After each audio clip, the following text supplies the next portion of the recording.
U rikthyer sërish në studio, si gjithmonë në pjesën e dytë të emisionit, gjithmonë kemi me të ftuarit tanë. Kësaj radhe do flasim pikërisht për të drejtat e punëtorëve. Temperaturat e larta kanë rikthyer edhe një herë në qendër të vëmendjen kushtet në të cilat punojnë mijëra qytetar, ndërsa institucionet u bëjnë apel qytetarëve të shmangin ekspozimin në diell gjatë orëve më të nxehta të ditës. Në kantieret e ndërtimit dhe në shumë sektore të tjera, puna vazhdon pa ndërprerje. Kjo ngrej një pyetje serioze: apo respektohen të drejtat e punëtorëve dhe detyrimet ligjore të punëdhënësve? Por problemet nuk kufizohen vetëm te vala e të nxehtit, nga puna pa kontratë, vonesat në pagesat dhe orët të shtesë të papaguara, deri te pushimet nga puna dhe vështirësitë për të kërkuar drejtësi, shkeljet e të drejtave të punëtorëve mbeten një nga sfidat më të mëdha në tregun e punës. Për të folur më gjerësisht mbi të drejta që u garanton ligji punëtorëve, përgjegjësitë e punëdhënësve dhe mekanizmat që kanë në dispozicion qytetarët për të kërkuar mbrojtje, sot në studio kemi profesorin universitar, zotrin Amir Imeri. Mirë se erdhët, i nderuar, në emisionin e mëngjesit Ritmi i ditës. Mirë se u gjeta dhe faleminderit për ftesën. Mund të themi se çdo verë në temperaturat përvoluese jemi dëshmitar të punëtorëve që vazhdojnë të punojnë, sidomos ata në ndërtimtari. Apo shkelet çdo ditë ligji në shumë kantieret e ndërtimit? Ne nuk mund të themi se nuk ka shkelje mbi të drejtat e punëtorit apo të punës, po është gjithmonë nuk duhet të lihet në vullnetin e lirë të qytetarëve zbatimi i ligjit, jo vetëm në sektorin e të drejtës së punës, po qoftë edhe në sigurinë e komunikacionit publik, edhe drejtimeve të tjera apo veprimtarive të tjera. Prandaj edhe kemi si mekanizëm ligjor funksionimin e Inspektoratit Shtetëror të Punës dhe përpos Inspektoratit të Punës si institucion që merret dhe kryen mbikëqyrje të inspektimeve, kemi edhe institucione tjera që japin udhëzime dhe me qëllim për të mbrojtur të drejtat e punëtorëve gjatë orarit të punës. Me tekst të veçantë, kur kemi udhëzim nga Ministria e Shëndetësisë, atëherë është domosdoshmëri veprimi që në kohën, në periudhën e valës të nxehtit që shpallet faza e portokallisë, atëherë inspektorit e punës nga ora 11 deri ora 4 ose 5, varësisht nga udhëzimi i Ministrisë dhe Qeverisë, kryen mbikëqyrje të jashtëzakonshme dhe japin ndalesa që në hapësirat ose në veprimtarinë e ndërtimtarisë të ketë ndalesë aty ku janë të ekspozuar në valet e të nxehtit, kur gradët janë mbi 40 dhe kështu Inspektorati i Punës, nëse kryen mbikëqyrje inspektuese ose inspektorët e punës, janë të detyruar të japin një vërejtje që nga ora 11 ashtu duke ju referuar udhëzimit të Ministrisë së Shëndetësisë, të kenë parasysh që punëtorët në ndërtimtari dhe ata që janë të ekspozuar drejt për drejti në valën e të nxehtit të kenë ndalesë deri në kohën e caktuar sipas udhëzimeve të Ministrisë dhe Qeverisë. Mund të na thoni se a kanë të drejtë punëtorët të refuzojnë punën nëse nuk kanë kushte për punë, të themi, dhe nëse e bëjnë, a rrezikojnë të humbasin edhe vendin e punës? Punëtorët gjithmonë janë një kategori më e rrezikuar në raport me punëdhënësin, prandaj edhe duhet jemi të kujdesshëm dhe vigjilent kur ne i këshillojmë ata, sepse e drejta e tyre nuk duhet lënë vetëm në mbrojtjen institucionale, por duhet shfrytëzohet edhe vetdia dhe mekanizma tjera ligjore private për të realizuar dhe të mbrojtur të drejtat e tyre. Specifikisht do të kisha thënë që punëtorët duhet menjëherë ta lajmërojnë punëdhënësin për ndonjë shkelje ligjore. Sipas ligjit ata kanë afat 8 ditor, por në kushte të jashtëzakonshme siç është vala e të nxehtit dhe në hapësirat publike ku rrezikohet shëndeti i tyre, veçanërisht në ndërtimtari, duke pasur parasysh se ndërtimtaria për moment paraqet një rrezikshmëri të lartë dhe mbas të statistikave të cilat i kemi, atëherë punëdhënësi detyrohet që ta respekton alarmin ose vërejtjen ose kërkesën e punëtorit nëse i jepet ndonjë udhëzim punëtorit që është i kundërligjshëm. Në këtë rast, punëtori në bazë të ligjit ka të drejtë ta lajmëron punëdhënësin, mundësisht do të kisha thënë që punëtorët të kenë dëshmi për ato lajmërime ose informata të cilat i dërgojnë deri tek punëdhënësi ose udhëheqësi i tyre i kompanisë tyre si udhëheqës. Është me rëndësi që punën edhe nëse humbin për moment, ata nuk duhet të ndërpresin ankesën ligjore të cilat u garanton ligji dhe në këtë rast do të kisha thënë që duhet ta shfrytëzojnë rolin e inspektorit të punës dhe ta paraqesin më njëherë atë shkelje në inspektoratin e punës, ta alarmojnë, duke u përkujdesur edhe për mënyrën edhe aspektin ligjor të ankimimit në mënyrë konkrete. Dhe në këtë rast, kompetencat e inspektoratit të punës janë jo pak të vogla, edhe mund të ndërmerren masa ligjore që të shfuqizohet ndonjë vendim për ndërprerjen e marrëdhënieve të punës. Të punës. I nderuar, shpeshherë kemi dëgjuar edhe fjalën nga shefat e ndryshëm gjatë shumë punëtor ku thonë puno ose ik largo se kemi të tjerë që presin në radhë. Ku duhet të drejtohen punëtorët? Ku duhet të kërkojnë të themi mbrojtje ata? Dëgjoni, marrëdhënia e punës është një marrëveshje kontraktuale, të cilën punëtori, punonjësi, e nënshkruan në mënyrë vullnetare. Nëse i pëlqen apo nuk i pëlqen, nëse është dakord apo nuk është dakord me kontratën të cilën e nënshkruan punëtori. Dhe ai vullnetarisht futet në procesin e punës tek punëdhënësi. Prandaj është shumë me rëndësi që punëtorët ta kenë parasysh se nuk janë punësuar derisa nuk nënshkruajnë kontratë. Dhe para punësimit, ata duhet të shikojnë kontratën, kontrata i plotson kushtet të cilat i kërkon punëtori apo nuk i plotson.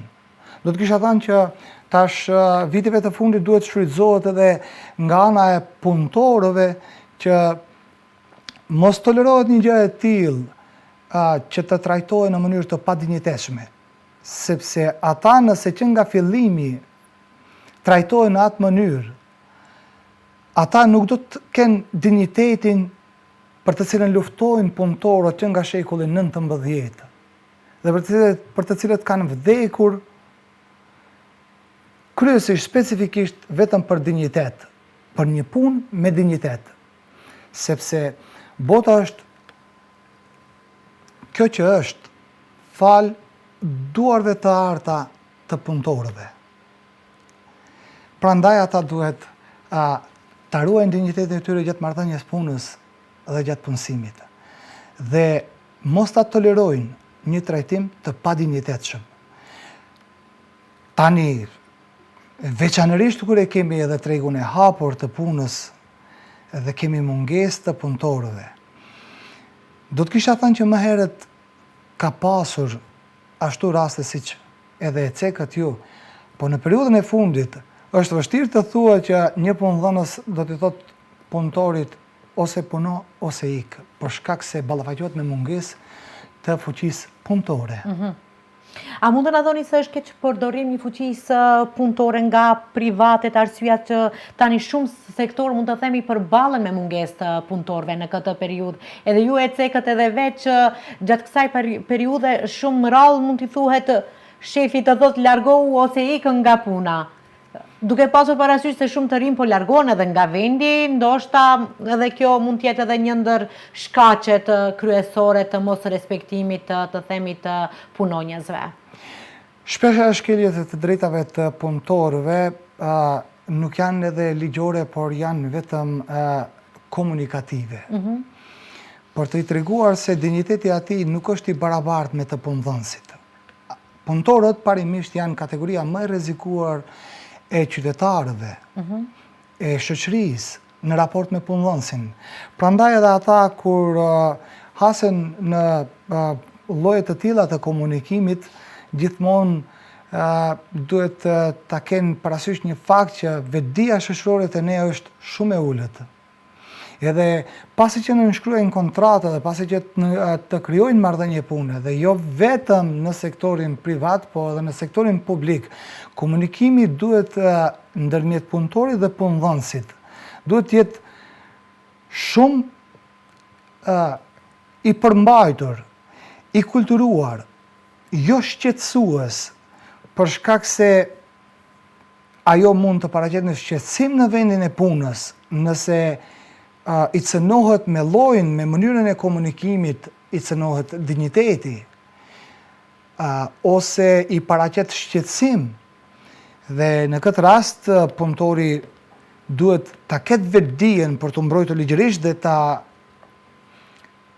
paralajmëron punëdhënësin, udhëhecin ose kolegun në vendin e punës, qoftë në sektorin privat apo qoftë në sektorin publik, që komunikimi dhe lloji dhe mënyra e komunikimit të tij paraqet shqetësim për mua si i punësuar.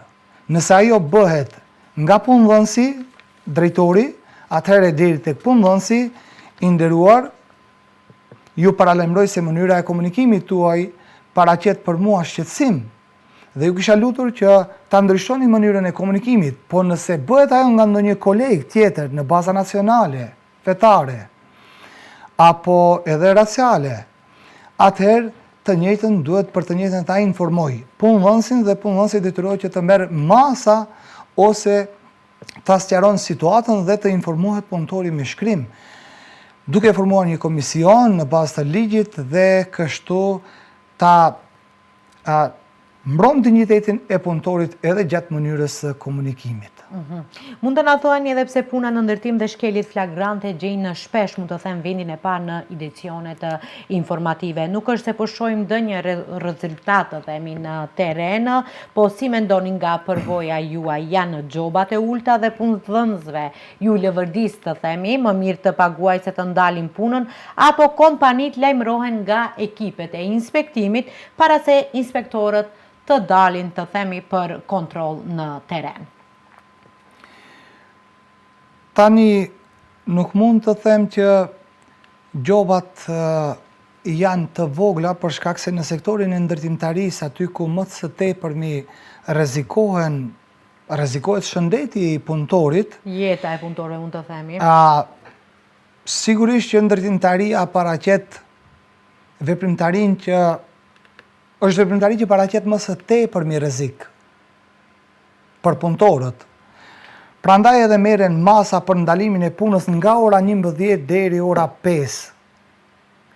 Dhe në këtë rast nuk do të thotë që punëdhënësi nuk mund të vazhdon pas orës 5 me punë.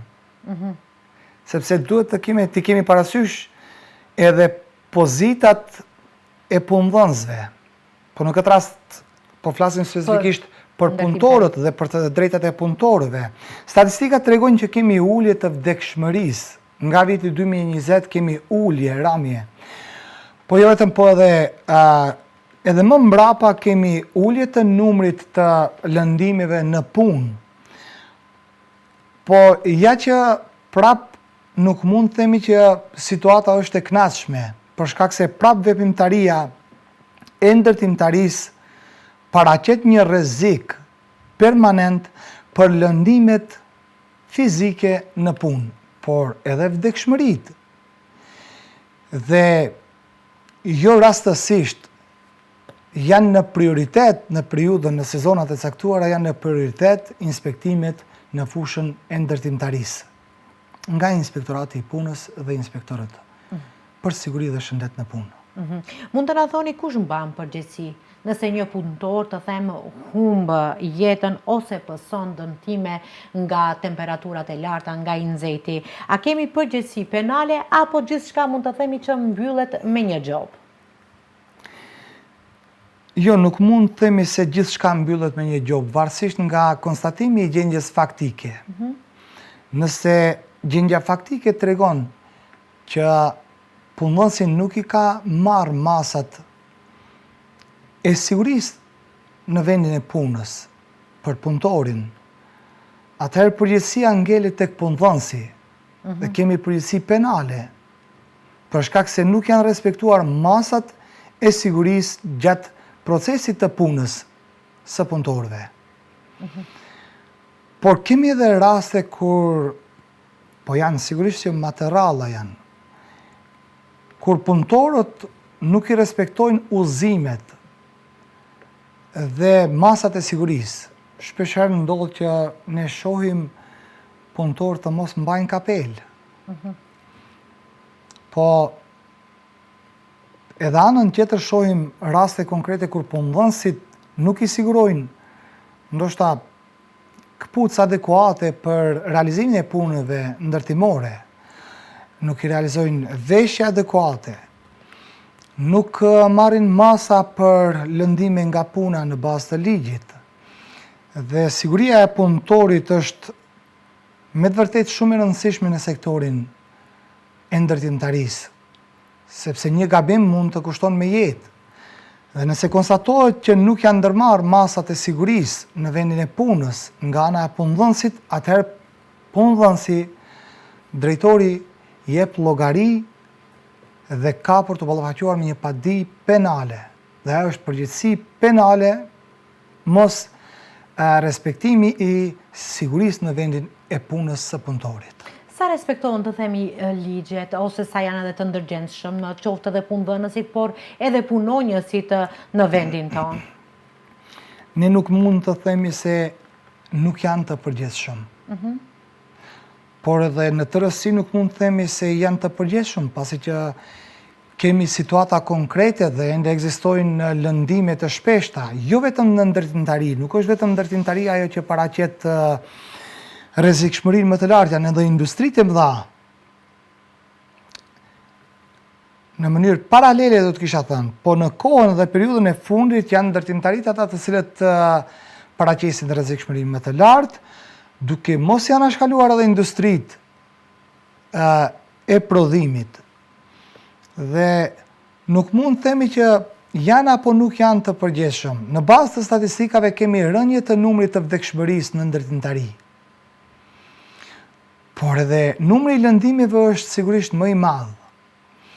Dhe do të kisha thënë në këtë rast, i duhet një pavarësi më e madhe inspektoratit të punës që në mënyrë më të pavarur të zhvillohen të gjitha inspektimet në Republikën e Maqedonisë, që mos kenë mundësi ndikimi as nga ana politike dhe as nga ana funksionale mbi punën e inspektorit. Përgjegjësi duhet të ekziston mbi punën e inspektorit vetëm përgjegjësia ligjore duhet të ekziston, ajo është e pashmangshme, por jo edhe ndikime të cilat ndoshta do të kishin mundur ta shqetësonin inspektorin në gjendjen ose ta pengonin në realizimin e gjendjes faktike, ose kthyrjen dhe vërtetimin e gjendjes faktike. Dhe do të kisha thënë që situata nuk është e kënaqshme në respektimin vullnetar, por prap nuk mund të themi se nuk respektohen të drejtat e punëtorit skajshmërisht. Në shumë profesione të vështira, por jo vetëm, jemi dëshmitar që edhe nëse punëtorët ankohen, mund të themi, për kushtet e punës, rallkush zgjedh të largohet dhe apo ta denoncoj të themi punëdhënësin. A kanë frikë njerëzit të raportojnë të themi, sepse mendojnë se do të futen në listën e zezë dhe të nesërmit nuk do të mund të gjejnë ndonjë punë tjetër, të themi të futen në listën e zezë të punëdhënësve? Frika gjithmonë ekziston nga parashtresat, sidomos te komuniteti jonë shqiptar, fatkeqësisht. Nga praktika, për shkak se unë njëkohësisht dhe ushtroj punën e dytë si udhëheqës i inspektoratit punës për pjesën veri lindore, Dhe nga ajo që shoh kemi më tepër parashtresa nga komuniteti maqedonas se sa nga komuniteti shqiptar. Dhe është ndoshta e dhimbshme ajo që nuk ekziston guxim konkret kur vjen në shprehje një e drejtë, e ytja personale dhe jo më e tjetrit. Në këtë rast do të kisha thënë që do t'i kisha inkurajuar punonjësit, punëtorët, që gjithmonë kur shkilet e drejta e tyre, komunikim të parë, le ta kenë inspektorin e punës dhe mundësisht pas atij komunikimi le të jetë një letër me shkrim, një ankesë me shkrim. Për shkak se është në shprehje dinjiteti i punëtorit dhe është në shprehje jo vetëm dinjiteti, po dinjiteti i një shoqërie, jo vetëm dinjiteti i një punëtori, por dinjiteti i një shoqërie të tërë. Sepse mirëqenia jonë sociale varet nga e drejta e punës. Dhe në këtë rast i inkurajoj të gjithë punëtorët që të kenë guximin të parashtrojnë parashtresa me shkrim, për shkak se ajo me shkrim gjithmonë le gjurmë dhe e mvesh me përgjegjësi. Si dëshmi të themi. Si dëshmi dhe e mvesh me përgjegjësi edhe punonjësin e inspektoratit të punës, por kjo vlen në përgjithësi edhe për gjithë administratën, komunikimit të zhvillohen me email, komunikimit të zhvillohen me letra, komunikimit mundësisht mos ngelen vetëm gojarisht, sepse ankesat më të mëdha te komuniteti jonë janë vetëm me gojë. Ndoshta edhe ajo niveli kulturor, më vjen keq gjuna, ndoshta është keq se është kompania e tij dhe unë nuk kam, ai ka një kontroll absolut mbi kompaninë e tij. Po, mirë po nuk po flasim ne për patunshmërinë ose pasurinë e tij që e zotron, por ne po flasim për një marrëdhënie pune që lidhet në baza vullnetare mes punëdhënësit dhe punëtorit. Dhe ai punëtor nuk është rob. Dhe nga momenti që e merr guximin për ta bërë një ankesë me shkrim, atëherë vërtetohet se ti e ke një marrëdhënie kontraktuale me shkrim dhe je duke u ankuar për një trajtim më të dinjitetshëm në bazë duke u mbështetur në ligj, në baza ligjore. Pse mos ankohem me shkrim? I kisha lutur të gjithë punonjësit që ankesat të mos ngelen vetëm të komunikuara gojarisht, por ata mundësisht të bëhen edhe me shkrim. Mund të na thuani se a keni ndonjë numër apo statistikë se cilat janë kategoritë punëtorësh më të ekspozuar ndaj shkeljeve të drejtave të tyre dhe cili sektor i shkel më shpesh të drejtat e punëtorëve? Ne nga ajo që shohim dhe statistika nuk kemi për shkak se mungon në sektori analitik, por nga praktika, përvojat, informatat që i kemi generalisht nuk kemi një kategori specifike që shkelen të drejtat e tyre në përjashtim të atyre në ndërtimtari dhe në industri, por që të themi se grave shtatzana i shkelen të drejtat e punës, ose punëtorëve, punonjësve më të vjetër, ose atyre personave me invaliditet, nuk mund të themi që i shkelen të drejtat në këtë rast më tepër kësaj kategorie apo asaj kategorie. Kemi shkelje përgjithsisht të drejtës së punës. E veçanta e kësaj pas ndërtimtarisë është që ne ballafaqohemi shpesh herë me mos pagesën e rrogës, qoftë në kohë apo qoftë në mungesë të vullnetit të punëdhënësit apo për arsye të krizave të caktuara të punëdhënësve. Por nuk mund të themi që ka një kategori të veçantë që i shkelen vetëm atyre të drejtat e punëtorëve. Është edhe një gjë shumë interesant që shkelja më e madhe e punëtorëve bëhet atëherë kur nuk lidhet kontratë, nuk paraqiten në fondin entin për punësim dhe fondin pensional invalidor shëndetësor. E kjo është shkelja më e madhe atëherë kur nuk krijohet një marrëdhënie e punës dhe lihet punëtori të punohet pa ndonjë kontratë të veçantë. Aty mund të themi që nuk kemi marrëdhënie pune dhe kjo llogaritet një shkelje më serioze në të drejtën e punës. Pse ka ende mira njerëz të cilët punojnë pa kontrata dhe pse kjo është ndaluar ligjërisht? Ne nuk mund të themi se fajin e kanë vetëm punëdhënësit, sepse një pjesë të fajit e kemi edhe ne për arsye të vedijes, dhe arsyeja që unë kam marrë sot me emisionin tek ju dhe emisionet tjera që kam prezantuar është vetëm ta jap një kontribut dhe ta mbuloj një boshllëk në shoqërinë tonë, e cila është paraqitur dhe nuk diskutohet pothuajse fare mbi të drejtat e punëtorëve, dhe nuk ka ndonjë fushat nga organizata qeveritare përpos ato që i shohim kryesisht në emër të demokracisë apo me arsye politike. Por duhet të ekzistojnë edhe shoqata të caktuara dhe aktivitetet të caktuara të organizohen që të kontribohet në ngritjen e vetëdijes së respektimit të të drejtës së punës.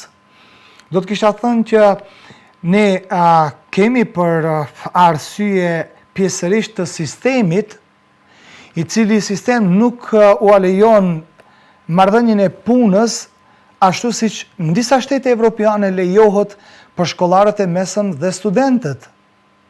Ata të kenë mundësi të krijojnë një marrëdhënie pune me 4 orë në ditë, me një kontratë të caktuar. Po me një kontratë të caktuar, pra duke trajtuar edhe në evidencën e të papunëve nga ana e agjencionit për punësim, dhe të i mundësohet edhe studentëve ta zyrtarisht ta plotësojnë atë boshllëk si munges e fuqisë punëtore, sepse është në dobi të të gjithëve.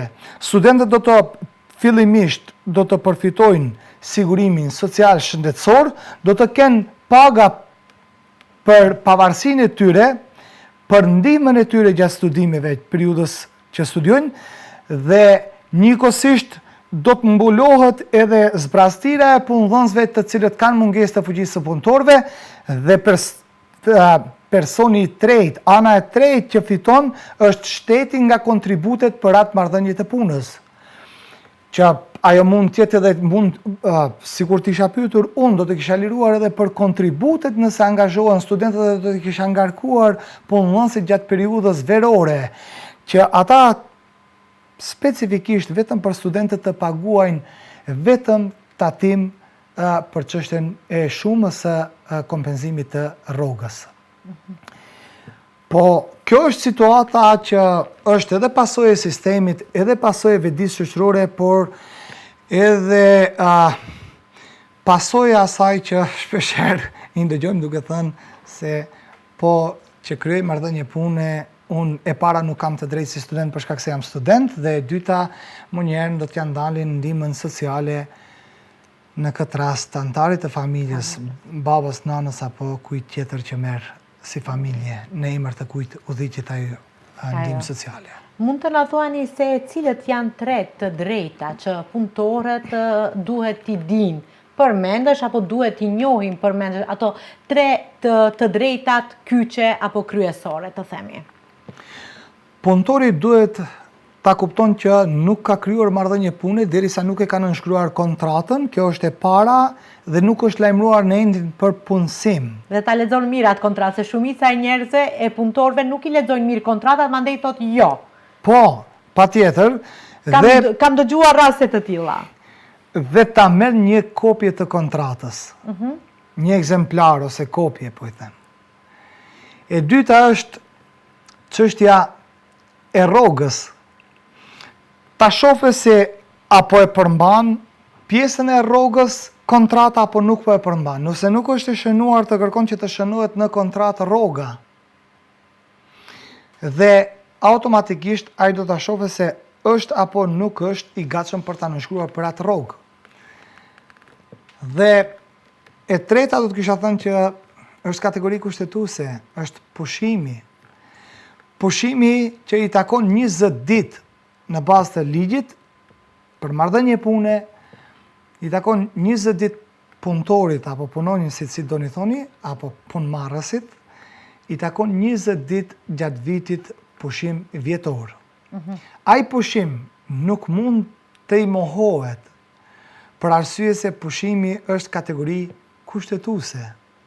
Dhe prandaj punëtorët gjithmonë duhet ta kenë parasysh se pas 6 muajve marrëdhënie pune tek punëdhënësi e fitojnë të drejtën e pushimit vjetor.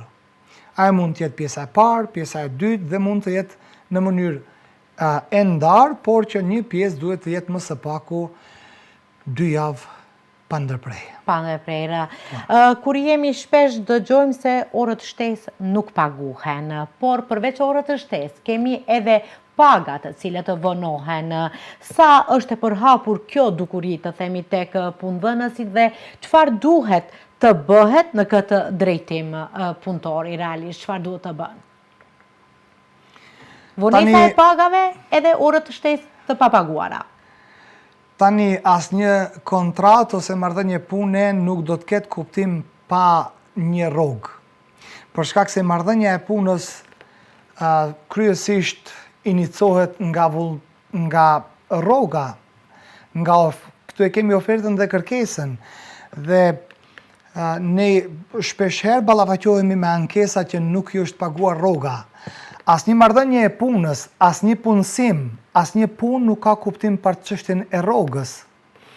Dhe rroga i takon punëtorëve të cilët kanë kaluar me punë gjatë orarit të punës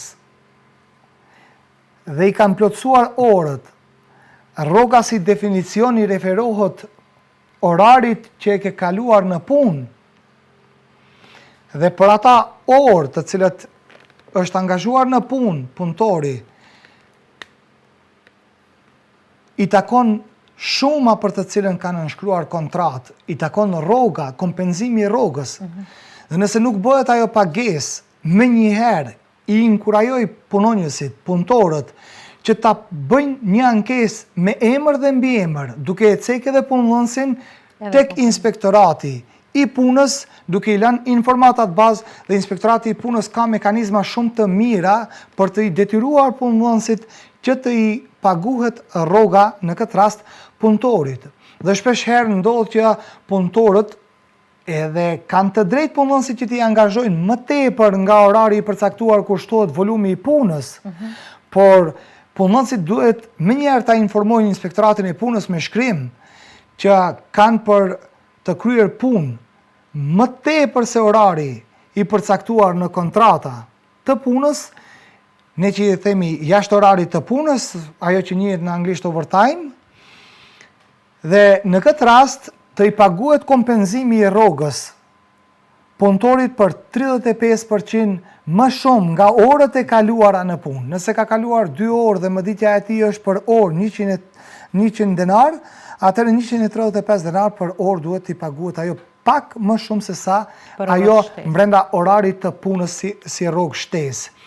Dhe kjo let mund të vërtetohet kur punëtori ka nënshkruar kontratë para se të fillon me punë, është paraqitur në entin e punësimit dhe mbahet një evidencë nga ana e punëdhënësve për vajtje ardhjen në punë, janë të nënshkruar let mund të vërtetohet. Nëse punëdhënësi nuk mban evidencë, atëherë ballafaqohet me masa ligjore dhe që në këtë rast me ligjin e ri kanë propozuar që evidenca për arsye të orëve shtesë që nuk po i paguhen punëtorëve të ketë menjëherë të parashihet gjobë. Gjobë për mos mbajtjen e evidencës së punëtorëve për vajtjen ardhjen në punë. Dhe kur mbat ajo evidencë është e mirë për të dy palët, edhe për punëdhënësit edhe për punëtorët, për arsye se mbrojtet drejta e tij e punës dhe vërtetohet lehtësisht se sa ka qenë i angazhuar në punë, ka qenë ditë feste, ka qenë ditë e diell, apo ka qenë jashtë orarit të punës i angazhuar, apo në ndrimin e natës. E lehtë është kur je i paraqitur, je i më i mbrojtur kur respektojnë këto të drejta të cilat paraprakisht i përmendëm. Dhe inspektorati i punës e obligon punëdhënësin mënyrë që nëse vërtetohet nga vajtja ardhja e evidencës në punë se punonjësi ka qenë i angazhuar më tepër në orarin e punës, atëherë detyrohet që sillet një vendim nga ana e inspektorëve të punës për t'i paguar rroga dhe shtesa në rrogë, sepse ne nuk e kemi vetëm rrogën, po i kemi edhe shtesat në rrogë për punë nate, për punë feste, për punë ditëve të diella, për jashtë orarit të punës, e kështu me radhë. A janë të mjaftueshme ligjet që i kemi, apo problemi është tek zbatimi i tyre?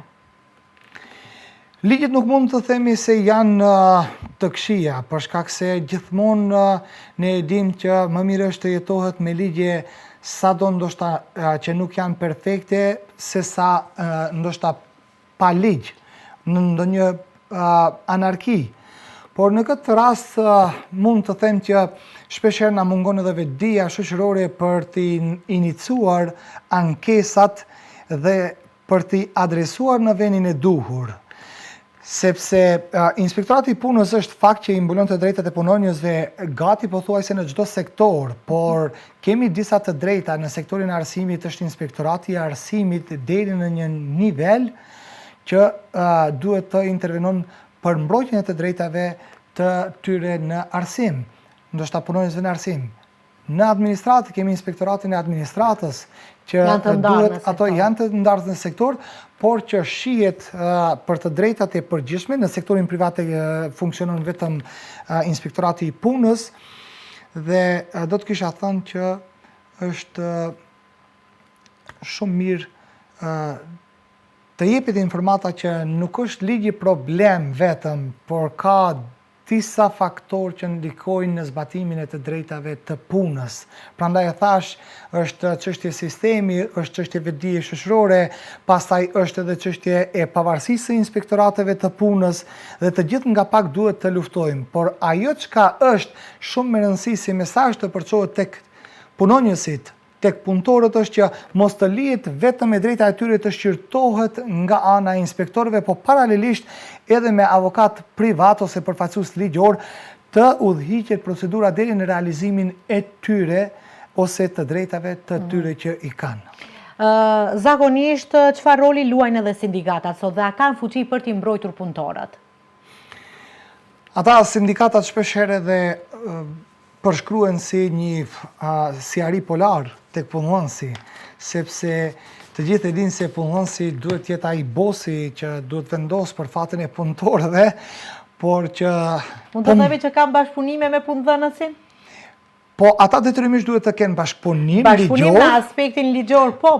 Por nga njerë ndodh që edhe i sindikatat të afrohen më shumë se sa çka nevojitet me punëdhënësit, por që roli i sindikatave është shumë funksional, shumë pozitiv dhe shumë i mirë. Si do që t'jetë, për shkak se ata brenda tyre mund të organizohet dhe të shkarkojnë përfaqësuesin e tyre të sindikatave.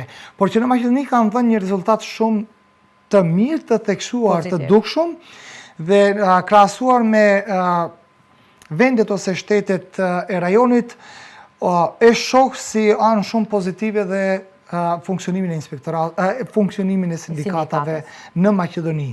E shoh se ndikimi, impakti i tyre është shumë i madh, qoftë edhe në falimentimin e kompanive serioze, që janë ndoshta kompanive punëdhënësve më të mëdhenj që i konsiderojmë, dhe nuk mund të i thuhet atyre punonjësve se na falni, nuk kemi produktivitet, kompania nuk është rentabile dhe shkoni në shtëpi.